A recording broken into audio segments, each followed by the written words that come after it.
Yeah, just the composure that they showed. And there were times when I looked out there and I'm like, man, we got 4 freshmen and a 19-year-old sophomore that are out there playing. But I thought, with that, I thought everybody came in and really contributed and did good things for us, right? And JR in the first half, Roper at times. Roper made that big shot.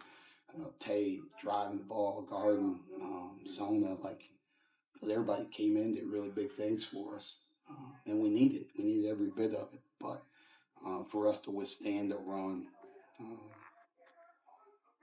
this was some resiliency.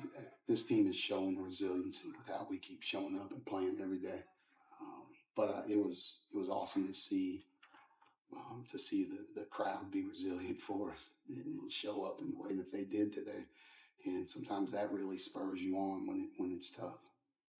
Micah, you mentioned that run in the middle of the game. I think Virginia Tech went up 11-0. Looked like you weren't thrilled with the defense down there.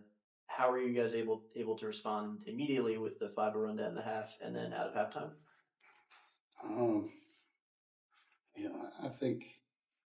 I thought in the first half that we were a step behind kind of in our rotations and a little bit at the point of attack defensively as well. They were getting deep into the paint. They were also kind of ISOing us a little bit as different screen and stuff was going on.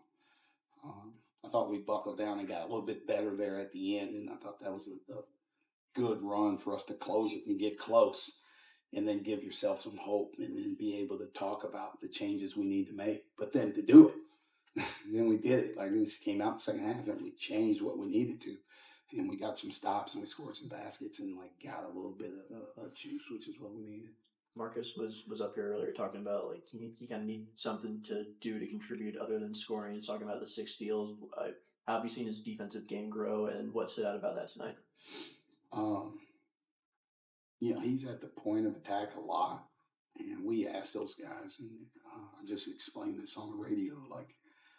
Our pick and roll defense is a 5-man deal, right? It's not the big guy that's doing this. It's not the guard that's doing this. It is the big guy's helping to stop the ball for the guy that's guarding the ball. The guy that's guarding the ball is responsible for the first pass out, right? So he has to have really active hands. And I thought Marcus had really active hands. We got a bunch of deflections early in the game, but we didn't get the ball. And in the second half, we got those deflections, came up with it. And I thought that really kind of spurred us. A lot of that was him. Just, Padula was one of the toughest covers in this league, and he guarded him for much of the game, right, until he got a couple fouls late, and we switched it. But he did a good job of keeping him in front and having active hands, and just his floor game and how he just constantly just kept getting around, finding the right guy, making the right plays. As simple as it sounds, it's not. It's tired when those big dudes are up there hard hedging you and bumping you and hitting you.